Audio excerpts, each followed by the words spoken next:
पतितानां पावनेभ्यो वैष्णवेभ्यो नमो नमः। శ్రీ జగద్గురుకి జై. మనము మన నిత్య జీవితంలో భగవద్గీతకు అందరికీ స్వాగతం సుస్వాగతం. ఇప్పుడు మనము ముందు రోజుల కంటే కూడా ఇప్పుడు ఇంకా ఎక్కువ శ్రద్ధతో భగవద్గీతను వినాలి. అది ఎందుకంటే ఇప్పుడు మన పరిస్థితి అందరికీ తెలుసు కదండి. భారతదేశం మీదకి పాకిస్తాన్ యుద్ధాన్ని ప్రకటించే విధంగా సూచనలు చేస్తూ ఉంది. ఇక్కడ పరిస్థితి ఎలా ఉందంటే విషమంగా ఉంది. అవునా కదండి. మనం ఇప్పుడు కురుక్షేత్రం గురించి చర్చించుకుంటున్నాం. సో యుద్ధం రాకూడదని భగవంతుడు ఎలా తీవ్రంగా ప్రయత్నించారో మనందరికీ తెలిసిందే కదండి. కానీ ఇప్పుడు మన భారతదేశం పరిస్థితి ఎలా అయిందంటే ఇప్పుడు మనం చాలా ఓపికగా ఉన్నాం. ఎందుకంటే మనం ధార్మికంగా ఉన్నాము. చాలా ఓపికగా మహాత్మా గాంధీ చెప్పినటువంటి సందేశాన్ని ఇప్పుడు కూడా మనము సహనంగా ఓపికగా అంటే అహింసనే ఎక్కువ మనం ప్రోత్సహిస్తున్నాం.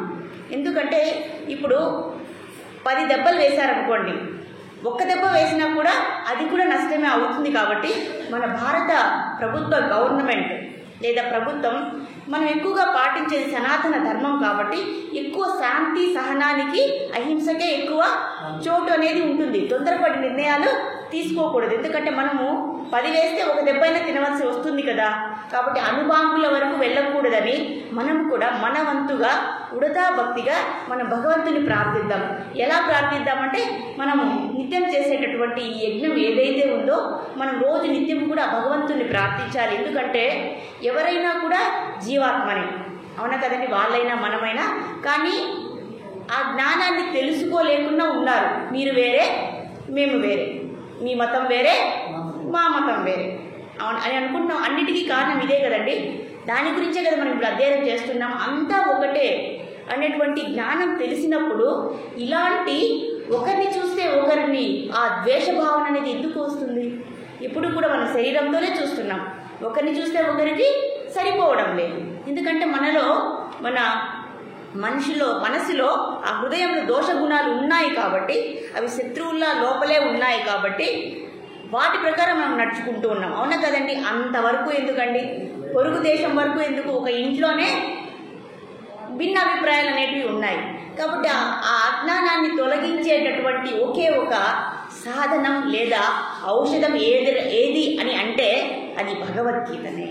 కాబట్టి మనము తీవ్రంగా మనం సీరియస్గా భగవద్గీతను ప్రచారం చేయవలసినటువంటి బాధ్యత మనందరి మీద ఉంది. అవునా కదండి. మన ఇంట్లో ఎలా అయితే సమస్యలు వస్తే మనం అందరూ కలిసి పరిష్కరిస్తాం కదండి. అలాగే మన దేశం, మనం అంటే ఏంటండి, మనం కలిస్తే గ్రామం, గ్రామం కలిస్తే ఊర్లు, పట్టణాలు, సిటీ, అలాగే దేశం కదా. కాబట్టి ఇక్కడ పెద్ద సమస్య అనేది ఇప్పుడు వచ్చేసింది మనకు. అవునా కదండి. ఎంతసేపు పడుతుందండి మనం ఒక నిర్ణయాన్ని తీయడానికి, ఒక చెంపదెబ్బ కొట్టడానికి ఎంతసేపు పడుతుంది కదా. కానీ ఆ చెంపదెబ్బ వేసే ముందు మనం ఆలోచించాలి. మనం 10 ఏట్లు వేస్తే 2 ఏట్లైనా మనం వేస్తారు. ఆ 2 దెబ్బలు మనం తినవలసిందే కదా. మరి వీటన్నిటికీ కారణం ఏంటి? అజ్ఞానం. అవునా కదండి. కాబట్టి మనం ఈ జ్ఞానాన్ని తెలుసుకుంటూ ఉన్నాం. మరి ఆ జ్ఞానం లేదు కాబట్టే కొంతమంది ఏమనుకుంటున్నారు, మీరు వేరే మేము వేరే అని సపరేట్ చేసుకుంటూ దీన్నే ధృతరాష్ట్రత్వం అంటారని మనం రోజు అధ్యయనం చేస్తున్నాం, వింటూ ఉన్నాం. కాబట్టి ఎన్నిసార్లు మనం యుద్ధం చేస్తామండి. అవునా కదా. కత్తులతో, గండ్ల తుపాకీలతో, ఎంతకాలం మరియు అణుబాంబులతో ఎంతకాలం మనం యుద్ధం చేస్తాం. కానీ శాంతి యుద్ధం అంటే ఏంటో తెలుసా? భగవద్గీతను యథావిధంగా అమలు చేయడమే. అవునా కదండి. వీటితోనే అయిపోతుందని మనం అనుకోవాల్సిన అవసరం లేదు. కాబట్టి మనం ఏం చేయాలి? చెయ్యి కలపాలి. అందరూ ఆలోచించి మన దగ్గర ఉండవలసిన, మన దగ్గర ప్రస్తుతానికి ఉన్నటువంటి సాధనం ఏందయ్యా అంటే ఆర్తిగా ప్రార్థన చేయడం, భగవంతుణ్ణి ప్రార్థించడం. ఎందుకంటే సిటీలన్నీ టార్గెట్ చేశారు, 14 ప్రదేశాలని టార్గెట్ చేశారు. చాలా హై సెన్సిటివ్ అలర్ట్ అనేది పెట్టారు ఇక్కడ.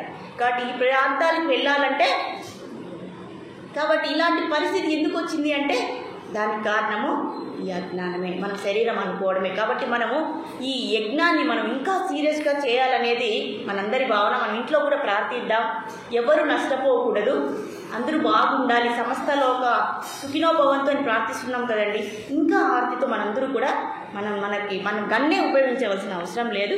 మనం సీరియస్గా భగవంతుని ప్రార్థిస్తే ఆ కురుక్షేత్ర యుద్ధం కంటే గొప్ప యుద్ధం ఏదైనా ఉందండి? లేదు. మరి అలాంటి కురుక్షేత్ర యుద్ధాన్ని దగ్గరుండి నడిపించారు కాబట్టి భగవంతుడు ఆయన్ని ప్రార్థిద్దాం. ఆయన్ని ప్రార్థిస్తే ఆయన ఏం చేయాలనుకుంటున్నారో అదే చేస్తారు అని ముందుగా మనందరికీ కూడా మీ అందరికీ కూడా మనవి చేయాలని నా యొక్క అభిలాష. అలాగే నిత్య జీవితంలో భగవద్గీతని మనం అమలు చేస్తూ ఉన్నాము. మనుష్యానం సహస్రేషు కచ్చిత్ యతతి సిద్ధయి యతతామకు సిద్ధానం కచ్చిన్మాం వేది తత్వతః అంటున్నారంటే ఇక్కడ ఏమంటున్నారంటే ఈ శ్లోకంలో వేలాది మందిలో ఎవరో ఒక్కరు నా గురించి అంటే పరిపూర్ణత కోసం ప్రయత్నిస్తారు. ఎవరండి? వేలాది మందిలో ఒక్కరు ప్రయత్నిస్తారంట. ఆ పరిపూర్ణత అంటే ఏంటి అనేది ఒక్కరు ప్రయత్నిస్తారంట దాన్ని పొందడానికి. ఆ పొందిన వారిలో కూడా ఆ ఒకవేళలో ఒకరు అన్నారు కదండి, అలా మనం డివైడ్ చేసుకుంటూ పోతే ఎంతమంది మిగులుతారు? ఆ వారిలో కూడా ఎవరో అరుదుగా భగవంతుని యొక్క సంపూర్ణ నేనే సత్యాన్ని, నేనే సర్వస్వాన్ని అని తెలుసుకుంటారట. చూడండి ఎంత కష్టంగా ఉంది చూడండి. మరి ఆ సంపూర్ణ సత్యాన్ని తెలుసుకోవడానికి ఎంతమంది ప్రయత్నం చేస్తున్నాం మనము అనేది ఇక్కడ లెక్క వేసి మరీ చెప్తూ ఉన్నారు. కాబట్టి ఎవరో ఒకరు ప్రయత్నిస్తారు. ఆ ప్రయత్నించిన వారిలో కూడా ఎవరో అరుదుగా నేనే సత్యం అని తెలుసుకుంటారు, నేనే పరమ సత్యం అని తెలుసుకుంటారు, ఆత్మజ్ఞానాన్ని పొందుతారు. నేను శరీరం కాదు ఆత్మని అని అర్థం చేసుకుంటూ ఉంటారు అని ఇక్కడ చెప్తున్నారండి. చూడండి ఎంత బాగా భగవంతుడు ముందు దృష్టితో ఇలా చెప్తూ ఉన్నారు. కాబట్టి ఈ లిస్ట్లో మనం ఉంటున్నామా లేదా అనేది మనం ఆలోచించాలి. ఆ వేల మందిలో మనల్ని ఫిల్టర్ అంటే వడగట్టేస్తున్నారు అనమాట. అంటే ఎవరెవరికి భౌతికమైన మీద కోరికల మీద ఎక్కువ ఉన్నారనుకోండి వాళ్ళందరినీ కూడా పక్కన పెట్టేస్తూ ఉన్నారు. మరి ఎవరైతే అయ్యా నీవే మా పరమ లక్ష్యము, నేను ఈ ఆత్మస్వరూపాన్ని, నేను పరమాత్మ స్వరూపాన్ని అని ఎవరైతే తెలుసుకుంటారో వాళ్ళు మాత్రమే ఆధ్యాత్మిక జగత్తుకి వెళ్ళిపోతారు. కాబట్టి ఈ శ్లోకం విన్న తర్వాత మనకు హై అలర్ట్ అనేది ఇక్కడ ఇస్తున్నారు భగవంతుడు. అవునా కదండి? మనం ఇందులో ఉన్నామా? మరి దానితో అలా ఉండకుండా చేసింది కూడా పరమాత్మనే. ఏమంటే మాయ అనేది కల్పించారు. మాయ ద్వారా మనకి ఏమీ అర్థం కావడం లేదు. ఈ శరీరమే అనుకుంటున్నాం, తింటున్నాం, పడుకుంటున్నాం, ఒకరోజు వెళ్ళిపోతున్నాం అని ఇక్కడ చెప్తున్నాం. యోవా ఏక దక్షరం గార్గి అవిరుత్వ అస్మాత్ లోకాత్ ప్రైతి సత్కృపణః. అందుకే మనల్ని దీనులు అంటున్నారు. ఎవరైతే పరమాత్మ జ్ఞానం లేదా నీ యొక్క స్వరూపాన్ని తెలుసుకోకుండా ఈ శరీరాన్ని వదిలేస్తారో, పరలోకాలకు వెళ్ళిపోతారో వాళ్ళనే దీనుడు అంటారు. అంటే దిక్కులేనివాడు అంటారు. మరి మనం అలా అవుదామా? అవ్వకూడదు. మన గురించి మనం తెలుసుకుందాం. ఆ జ్ఞానాన్ని మనం ఆ జ్ఞానం తెలిస్తే చెప్పాం కదండి, బ్రహ్మాండం అంతా ఒకే స్వరూపం ఉందయ్యా, ఉండేది ఒకే ఒక మతం, అదే ఆత్మ మతం అని మనం అనుకుందాం. ఇక్కడ భగవంతుడు చెప్పిన ప్రకారం అందరూ మీలో నేను అన్నిట్లో మనం ఉండేది ఒక్కరే అని తెలుసుకుంటే ఒకరినొకరు ద్వేషించుకోవాల్సినటువంటి అవసరమే లేదు. అందరూ సంతోషంగా ఉంటారు. అంతే కదండి. ఆ జ్ఞానాన్ని ఎందుకు మనం అర్థం చేసుకోలేదంటే మనం వినడం లేదు. విన్నా కూడా మనసుకి ఎక్కించుకోవడం లేదు.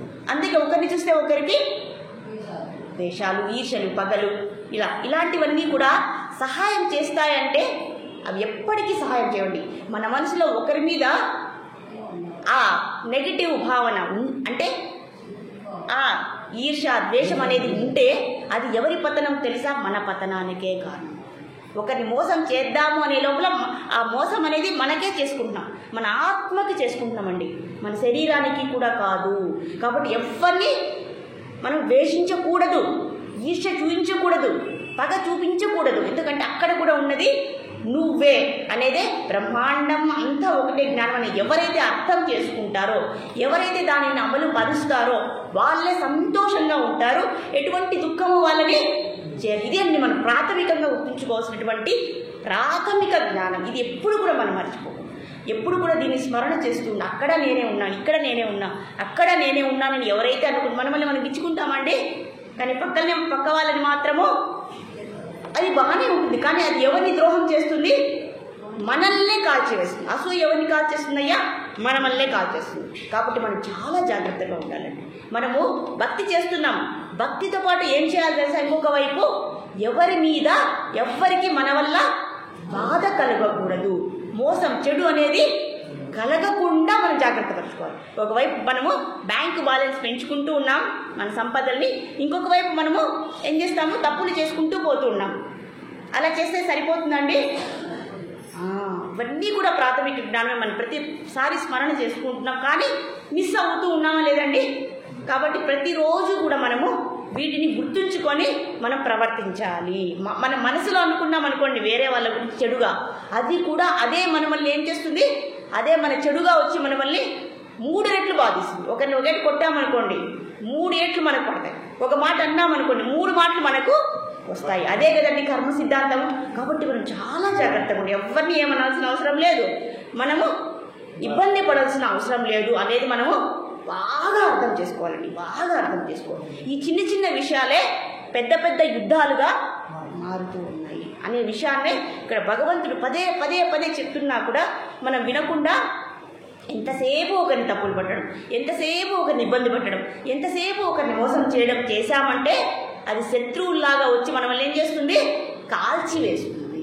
కాబట్టి ఆ ప్రమాదానికి మనం గురి అవ్వకుండా భగవంతుడు మనల్ని కాపాడు. మనందరూ మంచి వాళ్ళండి, కానీ ఇక్కడ జనరల్గా చెప్తూ అని ఇక్కడ చెప్తూ. సరే, మనము 8వ శ్లోకంలోనికి వెళ్ళిపోదాం. ఏం చెప్పారు ఇక నెక్స్ట్ అంటే, ఇంతకుముందు మనము 7వ శ్లోకం చెప్పాము. ఈరోజు 8వ శ్లోకం కొద్దిగా చెప్పేసి ఒక అరగంట చెప్పుకొని ఈరోజు వెళ్ళిపోదాం. మరి ఆ తర్వాత ఆలోచిద్దాం, మరి అందరూ ఉన్నారా లేదా, మీరందరూ వస్తారా అంటే. ఎందుకంటే మనం భగవద్గీత అనేది ఆపేసామనుకోండి, మధ్య మధ్యలో గ్యాప్ ఇచ్చేస్తే ఆ కంటిన్యూషన్ అనేది వెళ్ళిపోతుంది, మన మోటివేషన్, మన ప్రేరణ అనేది వెళ్ళిపోతుంది. కాబట్టి దాదాపు మనము ఈ క్లాసుల్ని కండక్ట్ చేయడానికే మనం ప్రయత్నం చేద్దాం. ఎందుకంటే ఈ చూడండి పరిస్థితులు ఏమవుతాయో మనకే తెలియదు. మనం ఎంత వినే కొద్దీ మనము అంత పుణ్యాన్ని సంపాదించుకునేస్తూ ఉంటాము. మధ్యలో డబ్బులు వస్తూ ఉన్నాయనుకోండి, ఆపేస్తామా? ఆపము. అది డబ్బుల కంటే చాలా మించిందండి. డబ్బులన్నీ ఇక్కడ వదిలేసిపోవాలి. కానీ ఎప్పుడైతే విన్నాము అనే పుణ్యం ఉందో దాన్ని ఏం చేయాలి, మనం పట్టుకొని పోతాం. ఏది తీసుకెళ్తామండి మనం వెళ్ళేటప్పుడు? పుణ్యాన్నే తీసుకెళ్తాం. మరి ఎంత సంపాదించిన డబ్బైనా తీసుకెళ్తామా? కాబట్టి మనం వింటూ ఉన్నామనుకోండి, అది మహాపుణ్యం, అన్నిటికంటే గొప్ప తపస్సు. మరి ఆచరించారనుకోండి, వాళ్ళదే గొప్ప సౌభాగ్యం. కాబట్టి మనం వినడానికే ప్రయత్నం చేద్దాం. ఎన్నో సందర్భాలు వస్తాయండి, ఎన్ని వచ్చినా, ఎన్ని పరిస్థితులు వచ్చినా మనం పుణ్యం సంపాదించుకోవాలి కదండి. కాబట్టి దానికి ఎంతమంది వింటున్నారండి ఆధ్యాత్మిక జ్ఞానాన్ని? మాకి సమయం లేదు, మాకు పని ఉంది. కానీ మీ అందరికీ, మనందరికీ కూడా గొప్ప అవకాశం ఉంది. మనకు ఆ కొంచెం అర్థమైనా కూడా ఇది ఎంతో సహాయం. మనం వెళ్ళేటప్పుడు దీన్నే తీసుకెళ్తామండి, ఈ పుణ్యాన్ని తీసుకెళ్తామనుకోండి. యమకింకర్లు కూడా మనల్ని, మీరు భగవద్గీత విన్నారా, అయితే మీ దగ్గరికి కూడా మేము రాము. ఎవరు వస్తారండి మన దగ్గరికి? వైకుంఠవాసులు మన దగ్గరికి వచ్చి మనల్ని దగ్గరుండి మరి ఆ వైకుంఠ విమానం ఎక్కించుకొని తీసుకెళ్తారు. ఎందుకు సందేహం లేదండి, మీనామాత చెప్పేస్తుంది. రేపొద్దున్నే రాలేదు అనుకోకండి, తప్పకుండా వస్తారు. తప్పకుండా భగవంతుడు మన కోసము పుష్పక విమానాన్ని పంపిస్తారు. కాకపోతే ఒక సూచన, ఇక్కడ విన్నది విన్నట్లుగా మనస వాచ కర్మన త్రికరణ శుద్ధిగా దీన్ని పాటించిన వారికి తప్పకుండా వైకుంఠ విమానం వస్తుంది. అందులో అసంశయ అని భగవంతుని తరఫు నేనే చెప్పేస్తున్నానండి. ఎందుకంటే ఇన్ని చదివాము కాబట్టి ఆచరణలో మనము ఎవరిని ఆల్ అండ్ హర్ట్ నెవర్ ఇక్కడ రాశారు కదండి, ఎవరిని బాధించద్దయ్యా, వీలైతే సేవ చేయి అన్నారు కదండి. ఇది మనం పాటిస్తే మనం ఖచ్చితంగా కూడా తిరిగి రాని లోకాలకు మనము వెళ్ళిపోతాం. మళ్ళీ కూడా చూడండి, కలియుగం అనేది 4,32,000 మాత్రమే ఉంది కలియుగం. అందులో 10,000 సంవత్సరాలు మాత్రమే స్వర్ణయుగం అంటారు. ఇప్పుడు 5,000 సంవత్సరాలు అయిపోయింది. ఇంకా మిగిలింది ఏంటండి? 5,000 సంవత్సరాలు మాత్రమే. ఈ 5,000 సంవత్సరాలు మాత్రమే బాగుంటుందట. ఆ తరువాత ఏమవుతుందంటే ఇప్పుడు ఏం జరుగుతుందో దానికి 100 రెట్లుగా పరిస్థితులు ఉంటాయి. కాబట్టి మనం ఈ లోపల ఏం చేయాలి, ఇల్లు చక్కబెట్టుకొని ప్యాకప్ చేసుకొని మన పుణ్యాన్ని సంపాదించుకొని వెళ్ళిపోవాలి. భగవంతుడి దగ్గరికి మనం వెళ్ళిపోవాలని మనం గట్టిగా సంకల్పం చేసుకో. ఎందుకంటే ఈ 5,000 వెళ్ళిపోయింది. ఆ తర్వాత భగవద్గీత చెప్పేవాళ్ళు లేరు, వినేవాళ్ళు లేరు, ఆ బుక్కులు ఉండవు, ఆ మూర్తులు ఎవ్వరూ ఉండరు. దీనికి మనం గంగా నది అన్నీ కూడా పుణ్యదులు అన్నీ కూడా వెళ్ళిపోతాయి. కాబట్టి మనకి ఎటువంటి సోర్స్ అనేది దొరకదు, చెప్పేవాళ్ళు ఉండరు, వినేవాళ్ళు ఉండరు. కాబట్టి ఈ పుణ్యకాలంలోనే మనము మన సత్కర్మలు చేసుకొని మనము భగవద్ధామము వెళ్ళిపోవాలి అని ఈ మొత్తం యొక్క శ్లోకం గురించి చెప్పారు. ఇక్కడ 8వ శ్లోకంలో చెప్తున్నారంటే చిన్న ఈరోజు ఎంత 7:15 వరకు చెప్పుకునేసి మనం వెళ్ళిపోదాం. సాయిరమ్మ, సాయిరామ్, సాయిరామ్ సార్.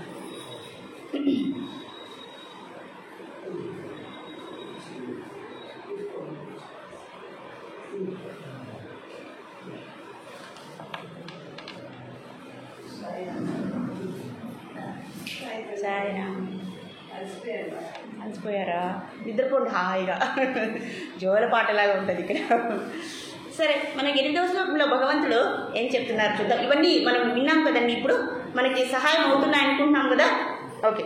నహి ప్రపశ్యామి, సరే, నహి ప్రపశ్యామి మమాపనుధ్యాత్ యచ్చోకముచ్చోషణమింద్రియాణం అవాస్య భూమా వసపత్న వృద్ధం రాజ్యం సురనామ చాధిపత్యం అని అంటున్నారండి. ఇక్కడ ఏమంటున్నారంటే అర్జునుడు అంటున్నారండి, ఇంతకుముందు శ్లోకంలో మనం మళ్ళీ కొద్దిగా వెనక్కి వెళ్ళాం. కొద్దిగా వెనక్కి వెళ్ళి మళ్ళీ ముందరికి వద్దాము. కర్మయోగం చెప్పుకోవడం లేదు, ఇప్పుడు మళ్ళీ మనము సాంఖ్యయోగంలోనికి వెళ్ళాం. ఎందుకంటే చాలా చాలా ముఖ్యమైన విషయాలు కాబట్టి నేను అక్కడ సాయి సేవా సదన్లో చెప్పాము. కాబట్టి అలాంటి ముఖ్యమైన విషయాలు మళ్ళీ మనం పోగొట్టుకోకూడదని కొన్ని మిస్ అయ్యాం. కాబట్టి మళ్ళీ ఇవి చెప్తూ ఉన్నాం. మళ్ళీ వెనక్కి కొద్దిగా వెళ్ళి మీరు ఎవ్వరు ఏమి మిస్ అవ్వకూడదు అనేటువంటి ఆ భావన మాది. సో ఇక్కడ చెప్తున్నారు, అర్జునుడు చెప్తున్నారు, అర్జునుడు ముందు శ్లోకంలో శిష్యుడు అయిపోయారు, పరమాత్మ జగద్గురు అయిపోయారు. ఇప్పుడు ఈ శ్లోకంలో మనం కూడా అయిపోయాం.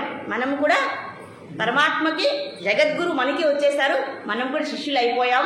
శిష్యస్తేహం షాదిమా త్వాం ప్రపన్నం అని అర్జునుడు అనేశారు, మనము కూడా అనేసాం, అయిపోయాం. ఇప్పుడు చెప్తున్నారండి, నహి ప్రపశ్యామి మమాపనిధ్యాద్ అంటున్నారు. నహి ప్రపశ్యామి, అయ్యా ఓ పరమాత్మ, ఓ జగద్గురు. ఇప్పుడు పరమాత్మ కాదండి ఆయన, ఎందుకంటే పరమాత్మలో చాలా రూపాలు ఉంటాయి. ఎప్పుడైతే నేను నీ శిష్యుణ్ణి అని ప్రార్థిస్తే ఆయన జగద్గురువుగా అయిపోయారు. ఇప్పుడు అర్జునుడు అడుగుతున్నారు, ఓ పరమాత్మ, నాకు శోకం అనేది పోవడం లేదు. ఇంతకు ముందుకు వెళ్ళామండి, మళ్ళీ మనం కొంచెం ముందరికి వెళ్ళాం. ఎందుకంటే కర్మయోగంలోకి వెళ్ళిపోయాము, అక్కడైతే కొద్దిగా స్టేబుల్గా ఉన్నారు అర్జునుడు. కానీ ఇక్కడ 2వ అధ్యాయంలో, ఓ పరమాత్మ, నాకు శోకం అంటే బాధ, నాకు చాలా బాధగా ఉందయ్యా. ఎంత బాధ ఉంది అంటే, నా బాధని మీరు చిన్న బాధ అనుకుంటారేమో, నాది చిన్న బాధ కాదు, చాలా పెద్ద. మనం చెప్తాం కదండి, నీ బాధ ముందు నా బాధ ముందు నీ బాధ ఎంత, నా కష్టం ముందు నీ కష్టం ఎంత, నాది యాపిల్ పండు అయితే నీది ఆవగింజ అని చెప్తూ ఉంటారు కదండి. అలా అర్జునుడు చెప్తున్నారనమాట, అయ్యా నాకు చాలా శోకం ఉందయ్యా, ఎన్ని విధాలుగా ప్రయత్నించినా నేను ఆలోచించుకోలేకపోతున్నాను, నిర్ణయించుకోలేకపోతున్నాను, ఏ ఉపాయాన్ని ఆలోచిస్తే నా బాధ పోతుందో నాకు అర్థం కావడం లేదు అని చెప్తూ ఉన్నారనమాట. అదే అంటున్నారు, యచ్చోకం ఇచ్చోషణ ఇంద్రియాణం అంటున్నారు. అయ్యా నా చోకం అంటే శోకం అనేది ఎందువల్ల వస్తుంది అంటే, నా ఇంద్రియాలన్నీ కూడా ఎండిపోయినవి. నోరు ఎండిపోయిందండి, నోరు ఎండిపోతే ఏం చేస్తాం మనము, ఎలా ఉంటుంది మనకి, నీళ్ళు తాగ. అప్పుడు కొద్దిగా బాధ అనిపిస్తుంది కదా, నీళ్ళు దొరకకపోతే. అప్పుడు దానికి అంత బాధ అయితే, మన ఇంద్రియాలు అంటే జ్ఞానేంద్రియాలు అన్నీ ఎండిపోయాయి అనుకోండి, కళ్ళు ముక్కు చెవి అన్నీ ఎండిపోయాయి అనుకోండి, అప్పుడు మనకి ఎంత బాధ కలుగుతుంది, చాలా బాధ, నొప్పి అనేది కలుగుతుంది. అలాంటి నొప్పి నాకు కలుగుతూ ఉన్నది, నా ఇంద్రియాలన్నీ మంట పెడుతూ ఉన్నవి. ఎందువల్ల, యుద్ధం అనేది చేయాలి అని సంకల్పించడం వల్ల నాకు చాలా శోకంగా ఉంది. కాబట్టి మీరేం చేయాలి, నా శోకాన్ని పోగొట్టాలి అని ఇక్కడ అడుగుతున్నారు. ఇంకా అప్పుడు మనం అనొచ్చు, అయ్యా నీ శోకం పోవాలంటే ఒకటే కదా విధానము, నీ కర్తవ్యం ఏంటి, యుద్ధం చేయడం. మరి యుద్ధం చేసేస్తే పోలేదా, నీ శోకం అనేది పోతుంది కదా అని మీరు అంటారేమో. అలా అనకండి, ముందే చెప్పేస్తున్నారు. ఇప్పుడు జగద్గురువుతో మాట్లాడుతున్నారు అర్జునుడు, అయ్యా నాకు బాధ ఉంది, ఈ బాధకు ఇది పరిష్కారం మీరేమన్నా అంటారేమో. అలా అనకండి. మరి ఎవరైనా మీలాంటి వాళ్ళు సలహా ఇస్తారేమో నాకు, అయ్యా నువ్వు యుద్ధం చేసే, నువ్వు క్షత్రియుడు కదా, అంతే కదా, సింపుల్ కదా అని అంటారేమో. నేను మీ అందరి సలహాలని పాటించను అంటున్నారు. ఇంకా ఏమంటున్నారు, అయ్యా యుద్ధం వల్ల 2 ప్రయోజనాలు కలుగుతాయి. యుద్ధంలో నేను గెలిచాననుకోండి, ఆ రాజ్యంలో శత్రువులందరూ మరణిస్తారు. శత్రువులందరూ మరణించిన తర్వాత నాకు విజయం అనేది వస్తుంది. ఆ విజయం వచ్చినా కూడా నాకు నా యొక్క శోకం అనేది పోతుందని నాకు నమ్మకం లేదు. అని అంటూ ఉన్నారు. అలాగే ఇంకా ఏమంటున్నారంటే ఆ రాజ్యం వచ్చిన తర్వాత ఈ అర్జునుడు కానీ ధర్మరాజు కానీ రాజ్యాన్ని ఎంతో చక్కగా దక్షత అనేది ఉందట. అంటే ఎంత చక్కగా రాజ్యాన్ని పరిపాలిస్తారు. అలా పరిపాలించడం వల్ల ఈ రాజ్యం అనేది ఎంతో సమృద్ధిగా సుసంపన్నంగా ఉంటుంది. ఇలా ఉన్న రాజ్యాన్ని నాకు ఇచ్చినా కూడా నేను నా యొక్క శోకాన్ని పోగొట్టుకోలేను అంటున్నారు. అయ్యా, యుద్ధంలో గెలిస్తే సంతోషమా దుఃఖమా ఏమొస్తుంది కదా? మరి అర్జునుడు ఏమంటున్నారు, నేను గెలిచినా నాకు నా బాధ పోదు అన్నారు. సరే, మరి నేను ఓడిపోయానా? నేను ఒకవేళ ఓడిపోతాను అనుకోండి, నేను మరణించే వరకు యుద్ధం చేస్తాను. ఆ మరణించిన తర్వాత నాకు యుద్ధంలో మరణించిన వాళ్ళందరికీ కూడా వీర స్వర్గం అనేది ప్రాప్తిస్తుంది. అలా వీర స్వర్గానికి వెళ్ళినా కూడా నా శోకం అనేది పోతుందని నేను అనుకోవడం లేదు. ఒకవేళ ఇంద్రుడే వచ్చి నన్ను తీసుకెళ్ళి ఆ ఇంద్ర సింహాసనం మీద కూర్చోపెట్టినా నాకు శోకం అనేది పోదు. అంటే యుద్ధంలో గెలిచినా, యుద్ధంలో ఓడినా, భూలోకంలో రాజ్యాన్ని ఇచ్చినా, స్వర్గలోకంలో రాజ్యాన్ని ఇచ్చినా, నేనే ఇంద్రుడు అయిపోయినా నా యొక్క శోకము పోతుందని నాకు అనిపించడం లేదు. ఇలా చెప్తున్నారండి అర్జునుడు. ఎవరైనా ఇలా చెప్తారా? రాజ్యం వస్తే రాజ్య సంపద సకల భోగాలన్నీ సంప్రాప్తిస్తాయి కదండి. మరి ఎందుకు సంతోషం ఉండదు? మనమైతే అలానే అనుకుంటాం కదా. కానీ అర్జునుడికి ఆయనకి సంతోషం లేదట. ఓడిపోయినా సంతోషం లేదు, గెలిచినా మరి ఏం చేయాలి అని చెప్తున్నారు. రాజ్యం సురణామపి చాధిపత్యం. కాబట్టి ఎటువంటి రాజ్యాన్ని ఇచ్చినా నేను సంతోషంగా ఉండలేను. మరి ఎలా ఉంటావయ్యా అంటే ఇవన్నీ కూడా జగద్గురుకు చెప్తూ ఉన్నారు ఆయన. జగద్గురు ఏం చేస్తున్నారు? వింటూ ఉన్నారు. మీలాగే ఎంతో ఓపికగా వింటూ ఉన్నారు. ఏమీ మాట్లాడలేదు. ఎందుకంటే అర్జునుడు మాట్లాడనివ్వడం లేదు ఇక్కడ. అయ్యా, మీరేమైనా చెప్పేస్తారా మా మధ్యలో? వద్దు, నేను చెప్పేది మీరు. ఇప్పుడు పెద్దవాళ్ళ దగ్గరికి వెళ్తామండి, మనకు ఒక సమస్య ఉంది. అయ్యా, నాకు ఈ సమస్య ఉంది, నాకు ఏదో మంచి సలహా ఇవ్వరా అని అడిగిన తరువాత వెంటనే ఎలా ఉండాలి? వాళ్ళ యొక్క సలహా నాకు నచ్చిన విధంగా ఉండాలి, మీకు నచ్చిన విధంగా కాదు. అది నాకు సంతృప్తి పరిచే విధంగా ఉండాలి, మీరు చెప్పినట్లు ఉండకూడదు అని ఎవరైనా చెప్తారండి సద్గురువుతో? అర్జునుడు చెప్పేస్తూ ఉన్నాడనమాట. సరే, ఇంకా ఏమంటున్నాడు? అయ్యా, నాకు ఈ యుద్ధంలో గెలిచిన తరువాత సంతోషం అనేది లేదు, నాకు సంతోషం అనేది లేదు. మరి ఏముందయ్యా అంటే అర్జునుడు ఏమైనా అసంతృప్తిగా ఉన్నాడా అని అనుకుంటే అసంతృప్తి అనేది ఎవరికి కలుగుతుంది తెలుసా? అసలు అసంతృప్తి అనేది అంటే మన జీవితంలో మనకు సంతృప్తి అంటే తెలుసా? దానికి అర్థం చెప్పాలా? సంతృప్తి, అసంతృప్తి తెలుగు పదమే, అర్థం ఏమైనా చెప్పాలా? అసంతృప్తి అనుకోండి, మనం అనుకున్న దానికి వ్యతిరేకంగా జరిగితే మనకు కలిగేది అసంతృప్తి. అంటే అక్కడ ఏం జరగాలో అదే జరుగుతుంది, కానీ మనం అనుకున్నట్లు జరగాలంటే అవుతుందండి? ఇప్పుడు మనం ఒకటి అనుకుంటాము, కానీ భగవంతుడు ఇంకొకటి నిర్ణయించుంటాడు. కానీ మనమేమనుకుంటాం? మనం అనుకున్నట్లే జరగాలి. లేదా మనం అనుకున్నట్లు జరగకుండా భగవంతుడు చెప్పినట్లు జరిగింది అనుకోండి, మనం ఏమనుకుంటాము? మనకి సంతృప్తి అనేది ఉండదు. ఏమొస్తుంది? అసంతృప్తి కలుగుతుంది. మరి అర్జునుడికి ఏమైనా అసంతృప్తి ఉన్నదా అని మనం అనుకుంటే అసంతృప్తి కూడా కాదట. ఎందుకంటే అర్జునుడు యోగాభ్యాసం యోగం యొక్క మొదటి లక్షణం ఏంటయ్యా అంటే ఎప్పుడు సంతృప్తిగా ఉండడం, ఎప్పుడు సంతోషంగా ఉండాలండి.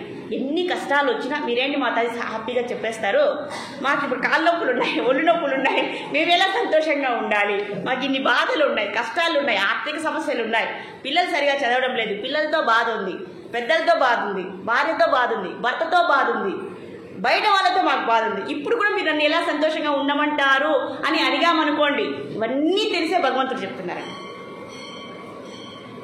గంట మోగుతుందా? ఇవన్నీ మనకు సమస్యలన్నీ భగవంతుడికి తెలుసండి, తెలిసే చెప్తున్నారు. అయినా కూడా మనము సంతోషంగా ఉండాలి. ఎలా ఉండాలండి? ఇప్పుడు సంతోషం లేదు ఇక్కడ. సరే, ఏడుస్తూ ఉన్నామా? పోనీ ఏడుస్తూ ఉన్నామా? ఏడిస్తే మనకు నష్టమా లాభమా? ఇప్పుడు ఒక పని జరగలేదు, మనం బాధపడుతూ ఉన్నామా? మరి బాధపడితే అది జరిగిపోతుందా? మరి బాధపడితే అది కూడా నష్టమే కదండి, ఇంకా నష్టం అయిపోతుంది. దాని బదులు మనం సంతోషంగా ఉన్నామనుకోండి, ఆ బాధ అనేది ఇది మీరు ఎంత సులభంగా చెప్పారు, ఎంత సరళంగా చెప్పారు మాతాజీ అంటారా? కరెక్టే, కానీ దాన్ని ప్రయత్నం చేద్దాం. సంతోషంగా ఉన్నాం, ఆ బాధ మనల్ని చూసి అదే వెనక్కి పారిపోవాలి అని మనం నిర్ణయించుకోవడానికి భగవంతుడి జ్ఞానాన్ని మనకు ఇస్తుంది. ఇప్పుడు చూడండి, మన మీద బాంబు వేశారనుకోండి, ఏం చేద్దాం? మనము కూర్చొని ఏడుస్తూ ఉన్నామా? ముందుగా అలర్ట్ చేస్తున్నారు ఇక్కడ, అవునా కదండి? 100 మందిని మన వాళ్ళు లేపేశారు, వాళ్ళు మనల్ని లేపుతూనే ఉన్నారు. సరిహద్దుల్లో మన వాళ్ళని లేపేస్తూ ఉన్నారు. మనం కూడా కొంచెం ముందుకి అడుగు వేస్తూ ఉన్నాం. కాబట్టి ఈ విషమ పరిస్థితిలో మనం ఎలా ఉండాలి చూడండి. ఏ సమస్య వచ్చినా మనం ముందుగా ఏం చేయాలి? భగవంతునే ప్రార్థించాలండి, ఎవరిని ప్రార్థించకండి దయచేసి. ఎటువంటి పరిస్థితుల్లో మీకు నచ్చినటువంటి దేవుణ్ణి స్మరణ చేసుకోండి. అంతకాలేచ మామ్యేవా స్మరణ ముక్త కలేవు. ఏంటి మాతాజీ మీరు ఇలా చెప్తున్నారు? ఈరోజు అనకండి. ఎలాంటి పరిస్థితి వచ్చినా కూడా మనము ఏం చేయాలి? ముందుగా భగవంతుని నామస్మరణ చేస్తూ ఒక్క నామాన్ని పలికినా కూడా ఆ నామం మనల్ని అలా అయినా రక్షిస్తుంది, ఇలా అయినా రక్షిస్తుంది. మనల్ని ఆధ్యాత్మిక జగత్తుకైనా తీసుకెళ్ళిపోతుంది, లేదంటే మనం ఇక్కడే ఉండి హాయిగా ఇలా సత్సంగాలు చేసుకుంటూ ఉంటాం అనమాట. కాబట్టి భగవంతుని యొక్క నామస్మరణ మాత్రము మనము మరిచిపోకూడదు అని ఇక్కడ చెప్తూ ఉన్నారు. మరి ఇక్కడ అర్జునుడు అండి చాలా జపతపాలు చేశారండి. అర్జునుడు ఏం తక్కువ చేయలేదు, చాలా జపతపాలు చేశాడు. శస్త్ర విద్యలన్నీ నేర్చుకున్నారు. అలాగే ఈ యొక్క మునులు ఋషుల యొక్క సాంగత్యాన్ని తీసుకున్నారు, ఎంతోమంది ఉపదేశాలు తీసుకున్నారా. అలాగే ఆయన ఇంకా ఎంతోమందికి దేవతలకు ఆరాధన చేశాడు. ఇలాంటి వాడికి కూడా ఏమొస్తుందంట? అసంతృప్తి ఉంటుందా? యోగం యొక్క లక్షణము సంతృప్తిగా ఉండడం. కాబట్టి అర్జునుడి యొక్క పరిస్థితి అసంతృప్తి కాదు. ఇక్కడ భగవంతుడు అన్నారు, అయ్యా నీకు కృప ఉంది అన్నా, నీకు కృప లేదు, నీకు ఉండేది హృదయ దౌర్బల్యం అనేసారు. ఒకే ఒక మాట, ఒకే ఒక పదం, ఒకే ఒక సమస్య ఉందండి అర్జునుడికి. ఇంకా పిరికితనము కాదు, ఇంకొకటి కాదు, హృదయ దౌర్బల్యం. అంటే నేను శరీరం అనుకోవడం వల్లే ఈ బాధ. అన్నిటికీ కారణం ఏంటి తెలుసా అండి? ఈ మహాసంగ్రామం జరగడానికి ఏంటి కారణం అంటారు? ఏంటి కారణం? ఈ కురుక్షేత్ర మహాయుద్ధ సంగ్రామం జరగడానికి ఏమి కారణం? అసూయ, ద్వేషం, ఇంకా ఇప్పుడు మనకి యుద్ధం జరుగుతుండే కారణం కూడా ఏదనుకుంటారు? ఆ మూలాలకు వెళ్ళి మనం చూస్తే అర్థమవుతుందండి. నేను శరీరమే అనుకోవడం వల్ల, ఎప్పుడైతే నేను శరీరం అనుకుంటామో నాకే కావాలి అనుకోవడం వల్లనే ఇవన్నీ వస్తున్నాయి. మరి ఆత్మని నిజమైన స్థితిని మనం అర్థం చేసుకుంటే మనకు ఆనందము ఉంది, జ్ఞానము ఉంది, మనకేమీ అవసరం లేదు. కాబట్టి ఎప్పుడు కూడా మనము ఆత్మస్థితిలోనే ఉండాలి. ఎంతమంది ఉన్నాము ఆత్మస్థితిలో? చూడండి, ఒక్కరు కూడా చేతులెత్తారు. ఎంతమంది అండి మనం ఆత్మస్థితిలో ఉన్నాము? కొద్దిసేపు అయినా మీరు ఉన్నారు. సరే, ఈరోజు 1 నిమిషం అనుకున్నాం అనుకోండి, రేపు 2 నిమిషాలు ఉందాము. నేను ఆత్మని మనము స్మరణ చేసుకుంటూ ఉండాలి. అప్పుడు ఎవరిని కూడా మనము బాధించము. ఈ శరీరం మీద మనకు మమకారం అనేది ఉండదు. అదే అండి అర్జునుడి యొక్క సమస్య. ఎంతసేపు అండి అర్జునుడు యుద్ధం చేయాలంటే 1 నిమిషంలో అందరినీ అయిపోగొట్టేస్తారు. కానీ ఎందుకు ఆగుతున్నాడు? అయ్యో నేను శరీరమే, నా వాళ్ళందరూ కూడా శరీరమే అని అనుకోవడం. కాబట్టి ఈయనకు ఉన్నటువంటి భావం, నాకు విద్యాభ్యాసం ఉంది, నాకు జ్ఞానం ఉంది అని చెప్తూ ఉన్నారన్నమాట. కాబట్టి ఇక్కడ భగవంతుడు అంటున్నారు, నీకున్న సమస్య హృదయ దౌర్బల్యమే, కానీ నీకు కృప లేదు, అంటే నీకు జీవభూత దయ లేదు అనేస్తున్నారు. ఇంకా ఏమంటున్నారు? నీకు వైరాగ్యం కూడా పరిపూర్ణంగా లేదు అంటున్నారు. అయ్యా మనకు గురువు వచ్చారనుకోండి, ఎందుకయ్యా నేను మీకు భగవద్గీత చెప్పాలి? ఏమి అర్హత ఉందని చెప్పాలి భగవద్గీత? అర్హత లేని వాళ్ళకు భగవద్గీత చెప్పామనుకోండి, అది గాలిలాగా బయటకి వెళ్ళిపోతుంది. మరి ఆ జ్ఞానాన్ని బోధించాలంటే మనకు కావాల్సినటువంటి యోగ్యత ఏంటండి? వైరాగ్యము. ఏమండి వైరాగ్యం అంటే ఏంటి? వైరాగ్యం అంటే అన్నీ వదిలేసుకో, కోరికలు లేని స్థితి మరి కోరికలు, మంచి కోరికలు కూడా ఉన్నాయి కదండి. మరి చెడు కోరికలు అంటే మనకు అనవసరమైన కోరికలు కూడా ఉన్నాయి. మనకు మంచి కోరికలు అయితే పర్వాలేదు, కానీ మనకు అనవసరమైన కోరికల మీదకి మనము వెళ్ళకూడదు. ఆ వెళ్ళకూడదు. ఇప్పుడు చూడండి, నాకు ఇల్లు ఉంది, మీకు సింపుల్గా చెప్పాలంటే నాకు ఒక ఇల్లు ఉంది. నేను ఇల్లు ఉంది అని సరిపెట్టుకోకుండా నాకు పెద్ద భవనం కావాలి, శాంతమ్మకు ఉంది అని అనుకున్నాను.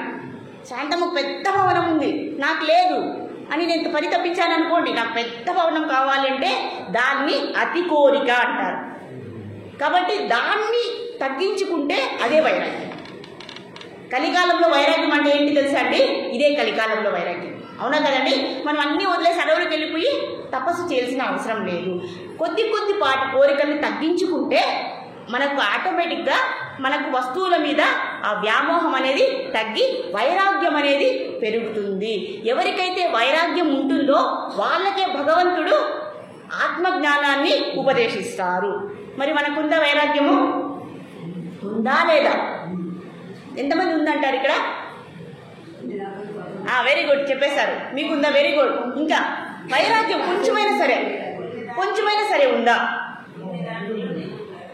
అదే కొంచెమైనా ఉందా? వెరీ గుడ్, శాంతం ఒప్పుకునేశారు. మీరు వైరాగ్యం ఉందా? అంటే వైరాగ్యం అంటే ఎక్కువ కోరికలు లేని స్థితి అండి, ఇంకేమీ లేదు. మీ అందరికీ ఉందని నేను చెప్తాను, వల్ల బుద్ధి మరీ చెప్తా. ఎందుకంటే మీ సీరియల్లన్నీ వదిలిపెట్టి, మీ షాపింగ్లన్నీ వదిలిపెట్టి, అందరినీ ఇంట్లో వదిలిపెట్టి మీరు ఇక్కడికి వచ్చి, లేదా భార్యాభర్తలు అందరూ కలిసి మీరు ఇక్కడికి వచ్చి కూర్చున్నారా? ఈ 2 గంటల సమయం ఇక్కడ ఇచ్చిస్తున్నారా? పరమాత్మ ఏం చెప్తాడో ఎలా అయినా సరే విందాం. మనకు అర్థమైనా అర్థం కాకపోయినా వచ్చి భజన చేద్దాము, మనము ఆ జ్ఞానాన్ని విందామనే ఉంది కదండి. మీ అందరికీ వైరాగ్యం, ఇందులో సందేహము లేదు. అందుకే భగవంతుడు మీకు ఆత్మజ్ఞానాన్ని బోధిస్తున్నారు. దీన్ని మనము సంతోషంగా, అవునా కదండి? కాబట్టి మీరు చాలా సంతోషపడాల్సినటువంటి అవసరం అనేది ఉంది. మీరు సంతోషపడాలి, ఇప్పుడైతే సంతోషించండి. అవునా కదండి? వైరాగ్యం వచ్చేసింది మనకు. అర్జునుడికి వచ్చేసింది. అర్జునుడు చెప్పారు, అయ్యా నీకు పరిపూర్ణంగా లేదయ్యా అంటే, అర్జునుడు అన్న, అయ్యా నేను యోగ సాధన చేశాను, నేను విద్యాభ్యాసం చేశా, నేను ఎంతోమంది ఋషుల యొక్క సాంగత్యం తీసుకున్నా, జ్ఞానం తీసుకున్నా, త్రిలోకాలని వదిలిపెట్టేశా, నాకు స్వర్గం వద్దంటున్నా, భూలోక రాజ్యం వద్దంటున్నా, మరి నాకు కొంచెం ఉందయ్యా వైరాగ్యము అని భగవంతుడితో చెప్తున్నారు. మరి మనం కూడా చెప్పేశాం కదా ఇప్పుడు, అయ్యా మాకు కూడా సీరియల్ చూడకుండా మీ దగ్గరికి వచ్చి ఏదో మీనామాతది చెప్పేది చక్కగా మీరు చెప్తున్నారు, మీనామాతది అక్కడ పాస్ చేస్తుంది, మేము వింటున్నాము. ఇదే వైరాగ్యం. కాబట్టి మనకి యోగ్యత వచ్చేసింది. ఇప్పుడు మనం కూడా యోగ్యతని సాధించేశాము. కాబట్టి ఆత్మజ్ఞానం చెప్పేటటువంటి యోగ్యత మనకు కూడా ఆ అర్హత ఉంది అని సంతోషించాలి. కాబట్టి ఇప్పుడు మనకు కూడా భగవంతుడు జగద్గురు అయిపోయారు. ఒకసారి అంటండి నారద మహర్షి గురించి చెప్పుదాం. నారద మహర్షికి కూడా చాలా బాధ వచ్చేసిందంటండి. ఎంత శోకం ఏర్పడిందంటే, అయ్యా నా బాధని ఇది ఎక్కడి నుంచి చెప్తున్నారంటే చాందోగ్యోపనిషత్తు నుంచి చెప్తున్నారు. ఇక్కడ చాందోగ్యోపనిషత్తులో సనత్ కుమారుడు నారద మహర్షి ఏమేమి వాళ్ళు చర్చించుకున్నారో ఆ సంవాదాన్ని ఇక్కడ తెచ్చి పెడుతున్నారు. ఇక్కడ అర్జునుడు ఏమంటున్నారు, అయ్యా నాకు ఇంత శోకం ఉందయ్యా, నాకే కాదు నారద మహర్షికి కూడా ఉంది. ఇప్పుడు నాకు ఒక్కడికి అని చెప్పాను అనుకోండి, పరమాత్మ ఏమంటారు, నీకు ఒకటే కదయ్యా, పర్వాలేదు సర్దుకో, లేదా ఓపికగా భరించు అంటారు. అయ్యా నాదే కాదు కదయ్యా శోకం. నారద మహర్షుడు అంతటి వాడికి శోకం వచ్చిందట.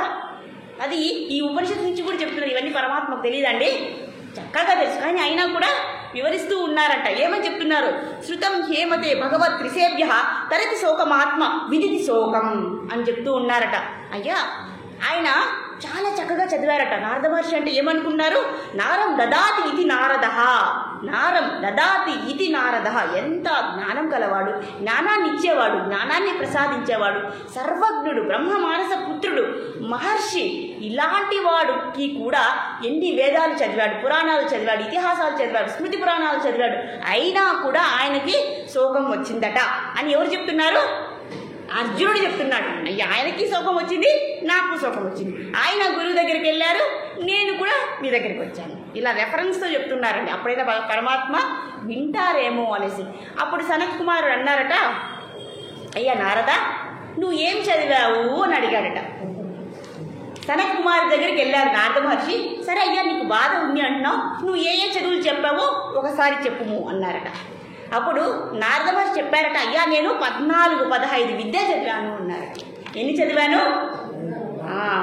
అంటే చదువుల్లో ఉండే చదువులన్నీ చదివేశారట. కాబట్టి నేను ఇన్ని చదువులు చదివాను అని ఒక గురువు దగ్గర వెళ్ళి చెప్పారట. మరి ఒక గురువు దగ్గరికి వెళ్ళి నాకు అన్నీ తెలుసండి, నాకు తెలియని విద్యే లేదు, నాకు సర్వజ్ఞుణ్ణి అని చెప్పడం అనేది ఒక మర్యాదనా? కానీ ఇక్కడ చెప్తున్నారు నారద మహర్షి. సనత్ కుమార్ విన్నారు. సరే, నువ్వు అంత చదివానంటున్నావే, అంతా ఇంతే అన్నారట. అదేంటయ్యా అంతా ఇంత ఎలా అవుతుంది? అవునా కదా? కానీ సనత్ కుమార్ ఎంత బాగా చెప్తున్నారు చూడండి. ఏం నామై వై తత్, నామై వై తత్. అయ్యా నువ్వు ఇంత అన్నావే, అది అంత కాదు ఇంత. నారద మహర్షికి ఆశ్చర్యం వేసిందట. ఏంటి నేను ఇంత కష్టపడి చదివితే నన్ను ఇంతే చదివాడంటాడంట. మరి మీ యొక్క వివరణ ఏంటో చెప్పవయ్యా అంటే అప్పుడు సనత్ కుమార్ చెప్పారట, అయ్యా చదువు కూడా 2 రకాల చదువులు ఉంటాయి. అదేంటంటే ఒకటి శబ్ద రూపము, ఇంకొకటి అర్థరూపము. నువ్వు చదివింది కేవలం శబ్ద రూపం మాత్రమే, అంటే బాగా విన్నావు, చదివినావు, వదిలేసావు. కానీ ఎవరైతే చదివి దాని అర్థాన్ని కూడా లోపలికి తీసుకుంటారో వారికి మాత్రమే ఆ జ్ఞానం అనేది ప్రాప్తిస్తుంది. అప్పుడు ఎప్పుడైతే ఆ జ్ఞానం అనేది లోపలికి వెళ్తుందో వాళ్ళకే సుఖం అనేది ఉంటుంది. కాబట్టి నువ్వు అర్థవంతంగా చదవలేదు. ఎలా చదవాలయ్యా చదువుని? మనసుకి ఎక్కించుకొని చదవాలి. మనం ఎలా వినాలి? మనసుకి ఎక్కించుకునే విధంగా వినాలట. ఇలా విని ఇలా వదిలేసామనుకోండి, దానివల్ల పెద్ద ప్రయోజనం అనేది జరగదు. కాబట్టి నువ్వు చదివింది కేవలం శబ్దరూపమే చదివావయ్యా, అర్థరూపంగా నువ్వు చదవలేదు. కాబట్టి నీకు శోకం అనేది, బాధ అనేది ఇంకా మనసులో ఉన్నది. మరి నన్ను ఏం చేయమంటారు అంటే అప్పుడు ఆత్మజ్ఞాన మార్గాన్ని బోధించారట. సో ఈ విధంగా ఆయన శోకాన్ని పోగొట్టారట. ఈ సందర్భాన్ని అర్జునుడు పరమాత్మకి లేదా జగద్గురువుకి చెప్తూ ఉన్నారు. అయ్యా నోరు ఎండిపోతే నీళ్లు తాగు, కళ్ళు ఎండిపోతే కళ్ళు మూసుకో, దీనికి ఆత్మజ్ఞానం అవసరమా అన్నారట. అయ్యా ఇంకొక తీసుకొని వస్తున్నారు. అదేంటంటే నచికేతుడు అనేటువంటి ఒక వ్యక్తి ఉండేవారట. ఆయన యొక్క తండ్రి వచ్చి వజశ్రవ. ఆయన విశ్వజిత్ అనే యజ్ఞాన్ని చేస్తూ ఉన్నారట. ఆ నచికేతుడు 10 సంవత్సరాల బాలుడు. ఎప్పుడైతే వాళ్ళ నాన్న యజ్ఞం చేస్తున్నారో ఈ 10 సంవత్సరాల పిల్లవాడు వెళ్ళి పదే ఆయన్ని డిస్టర్బ్ చేస్తూ ఉన్నాడట. నాన్న నాకు ఇది ఇవ్వు, నాన్న నాకు అది ఇవ్వు, అయ్యా నువ్వు వెయిట్ చేయి అన్నా కూడా ఆ పిల్లవాడు వచ్చి డిస్టర్బ్ చేస్తూ ఉన్నాడట యజ్ఞాన్ని. ఆ యజ్ఞం అయిన తర్వాత ఈయన గోవుల్ని దానం చేస్తూ ఉన్నారట. మళ్ళీ పిల్లవాడు విసిగిచ్చాడట. అయ్యా నాన్న నాకు ఇది కావాలి, అది కావాలి, అందరినీ అన్ని దానం చేస్తున్నావే, నన్నెవరికి దానం చేస్తావు అని అడిగాడట. నిన్ను యముడికి దానం చేసేస్తాను అన్నాడట. అప్పుడు ఏమవుతుందండి? ఆ నచికేతుడిని ఎక్కడికి పంపించాలి? మనము యముడి దగ్గరికి పంపించాలి. సరే, నచికేతుడు యమధర్మరాజు దగ్గరికి వెళ్ళిపోయాడండి. ఎప్పుడైతే యమధర్మరాజు దగ్గరికి వెళ్ళిపోయాడో అక్కడ యమధర్మరాజు లేరట, వేరే ఊరికి వెళ్ళారట. మేబీ పుట్టపర్తికో ఎక్కడికో వెళ్ళారు. ఆ వెళ్ళే లోపల 3 రోజులు అయింది ఆయన తిరిగి వచ్చేకి. ఆ 3 రోజుల్లో ఈ నచికేతుడు అనే పిల్లవాడు అన్నం, ఆహారం, నిద్ర ఏమీ లేకుండా, ఆహారం తీసుకోకుండా, నీరు, నిద్ర లేకుండా అలాగే ఆయన్ని ధ్యానిస్తూ కూర్చున్నాడట యమధర్మరాజు. అలా 3 రోజులు తపస్సు చేశాడట. ఇక యమధర్మరాజు రానే వచ్చేసాడు. వచ్చిన తర్వాత ఈ మొత్తం తతంగాన్ని తెలుసుకున్నాడట. అప్పుడు వెంటనే నా కోసం నీవు 3 రోజులు ఆహారం, నిద్ర లేకుండా ఇంకా నీవు తపస్సు చేశావా, కాబట్టి నేను నీకు 3 వరాలు ఇస్తాను అన్నాడట. ఆ 3 వరాలు ఏంటంటే, ఒకటి మా నాన్నకి నా మీద కోపం వచ్చింది, కాబట్టి మా నాన్నకు నా మీద కోపం వెళ్ళిపోవాలి, నన్ను ఇంటికి తీసుకోవాలి అన్నారట. మరి 2వ వరం వచ్చి ఆ అగ్ని యజ్ఞాన్ని ఎలా ఎలా చేయాలి, ఆ యజ్ఞం ద్వారా నేను ఎలా ముక్తిని సంపాదించాలి అని 2వ వరంగా అడిగాడట. మరి 3వ వరం అండి చెప్పేస్తున్నాను మరణించిన తరువాత జీవితం ఎలా ఉంటుంది అనే వరం అడిగాడట. 3వ వరం ఏంటండి? అర్థమైందా? మరణించిన తరువాత మనకు ఏమవుతుంది, ఇదన్నీ మనకు తెలుసా అండి? ఇది సస్పెన్స్. ఈ ప్రశ్న అడిగాడట. అయ్యా నువ్వు నాకు 3వ వరం ఇవ్వాలి, ఆ 3వ వరంగా నాకు ఈ ప్రశ్నకు సమాధానం మీరు చెప్పాలి. మీకు తెలుసుకోవాలని ఉందండి. మరణించిన తర్వాత ఏమవుతుందో తెలుసుకుందాం, క్రమంగా తెలుసుకుందాం. మరి యమధర్మరాజు వెంటనే అన్నారట, అయ్యా నీకు ఏమాత్రమూ యోగ్యత లేదు, యోగ్యత లేని వాళ్లకు ఆత్మజ్ఞానాన్ని బోధిస్తే అది అంటదు, కాబట్టి నేను నీకు చెప్పడం లేదు. కాకపోతే నీకు నేను ఒక వరం ఇస్తా. అదేంటయ్యా అంటే, నీకు సకల సంపదలు నీకు ఇచ్చేస్తాను, స్వర్గాది భోగాలు నీకు ఇచ్చేస్తాను, నీకు ఆయుష్ కూడా ఇచ్చేస్తాను. ఎందుకంటే ఇవన్నీ అనుభవించాలంటే ఆయుష్ కావాలి కదండి మనకు. కాబట్టి అన్నీ నీకు ఇచ్చేస్తాను, హాయిగా అనుభవించి హాయిగా జీవించు అన్నాడట. అప్పుడు ఆ నచికేతుడు పిల్లవాడు, 10 సంవత్సరాల పిల్లవాడు ఏమన్నాడట, అయ్యా నాకు ఆ సకల భోగాలు, నా సంపదలు నాకు అవసరం లేదు. ఎందుకు అవసరం లేదు అన్నాడట. అయ్యా ఆ భోగాలను అనుభవిస్తే నా ఇంద్రియాలన్నీ కూడా అరిగిపోతాయి. సర్వేంద్రియాణం జరయంతి తేజ. అయ్యా నా ఇంద్రియాలన్నీ కూడా అరిగిపోతాయి. ఎక్కువ తిన్నామనుకోండి మన జీర్ణ వ్యవస్థ పాడైపోతుంది. ఎక్కువ చూసామనుకోండి కళ్ళు దెబ్బతింటాయి. ఎక్కువ విన్నామనుకోండి మన చెవులు దెబ్బలు తింటాయి. మనం ఎక్కువ పరిగెత్తామనుకోండి కాళ్ళు అరుగుతాయి. ఇలా మన జ్ఞానేంద్రియాలు, కర్మేంద్రియాలు అన్నీ కూడా అరిగిపోవడం తప్ప ఈ భోగాల వల్ల, ఐశ్వర్యాల వల్ల మనకు ఎటువంటి లాభము లేదు. కాబట్టి నాకు ఆ భోగాలే వద్దయ్యా, నాకు నువ్వు ఆత్మజ్ఞానాన్ని ప్రసాదించు. ఆ తర్వాత యమధర్మరాజు ఎలానే చెప్పేశారు. సో ఈ విధంగా ఆ ప్రస్తావనని కూడా అర్జునుడు తీసుకొచ్చారు.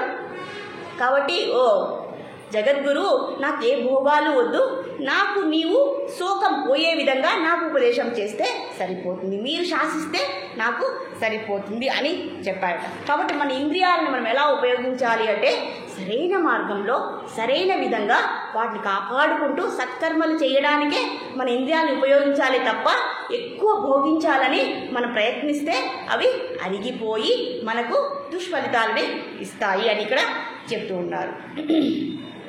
అలాగే ఇప్పుడు భగవంతుడు మనకి ఎందుకు ఉపదేశం చేయాలంటే మనకు వైరాగ్యం ఉండాలి. వైరాగ్యం అంటే కోరికల్ని, అతి కోరికల్ని తగ్గించుకుంటే మనకు ఆ వివేకం, జ్ఞానం ఉంటే అతి కోరికలు, అతి సంపదని మనం ఏం చేయాలంట, మనము ఆ మంచి సత్కార్యాలకు ఏవైతే ఉన్నాయో ధార్మికమైనటువంటి ప్రవృత్తి కోసం మన దగ్గర డబ్బు ఉంది, అవసరాలకు సరిపోయే డబ్బు ఉంది, కానీ మన అవసరాలు మించిన ధనాన్ని మనం ఏం చేయాలి, పరోపకారానికి ఉపయోగించాలి. అలాగే మాధవ సేవ, మానవ సేవ ఇలాంటి సత్కర్మలకు ఉపయోగించామనుకోండి మన ఐశ్వర్యం, మన శక్తి, మన తెలివి అన్నింటినీ కూడా అవసరానికి మించిన వస్తువు ఏదైనా సరే మనం ఏం చేయాలంటే అండి, ధార్మిక ప్రవృత్తికి అంటే సత్కార్యాలకి మనం ఉపయోగించడం వల్ల వాటి నుండి వచ్చేటటువంటి పుణ్యము మనము తీసుకెళ్తాము. అలా పుణ్యాన్ని తీసుకెళ్లడం ద్వారా మనము మంచి లోకాలని చేరుకోవచ్చు. కాబట్టి మనకు కూడా ఈ యోగ్యత అనేది ఉంది. అలా పరోపకారం అంటే ఒకతను రాము అనేవాడు ఉన్నాడటండి. అతను వెళ్తూ ఉంటే తనకి చిన్న జీతం అట, పాపం ఒక 10 రూపాయల జీతం ఉంది. ఆ రోజు ఏం చేశాడంటే ఈ రోడ్లన్నీ వెడల్పు చేస్తూ ఉన్నారట, ఆ షాప్ని క్లోజ్ చేసేస్తూ ఉన్నారట. ఆ యజమాని 10 రూపాయలు మాత్రమే ఇచ్చాడు. అయ్యా నీకు 10 రూపాయలు నీ జీతం నీకు ఇచ్చేస్తున్నాను, రేపటి నుంచి నువ్వు ఉద్యోగానికి రావద్దు అన్నాడట. అయ్యో 10 రూపాయలే నా దగ్గర ఉందే, ఇంకా నేను జీవితం మొత్తం ఎలా గడపాలి అనుకున్నట్ట. సరే దారిలో పోతుంటే పాప ఒక వృద్ధ పెద్ద ఆయన 2-3 పిల్లల్ని తీసుకొని వస్తూ ఉన్నాడట. ఈయన ఆకలి అవుతుంటే ఒక 3 బన్నులు తీసుకున్నాడు, 3 బ్రెడ్ తీసుకొని వస్తున్నాడట. మరి ఆ పెద్ద ఆయన, అయ్యా నాకు చాలా ఆకలిగా ఉంది, పిల్లలు ఏడుస్తూ ఉన్నారు, దయచేసి నాకు ఏమైనా ఆహారం ఇవ్వవా అని అడిగాడట. ఈయనకున్నదే 3 బ్రెడ్లు. ఈయన ఏం చేశాడు, ఆయన బాధ భరించలేక ఆ 3 బ్రెడ్లని ఆ ముగ్గురికి ఇచ్చేశాడు. మరి ఈయన వెళ్ళి ఇంట్లో నీళ్లు తాగి పడుకున్నాడట. మరి అంతకున్న ఆ బ్రెడ్ ఇచ్చిన దానికి ఒక చిన్న నాణాన్ని ఇచ్చాడనమాట ఆ పెద్ద ఆయన. ఈ చిన్న నాణం అనేది ఇక్కడ చెల్లదు, అయినా కూడా పాపం జోలో పెట్టుకున్నాడు. సరే వెళ్ళిపోయాడు.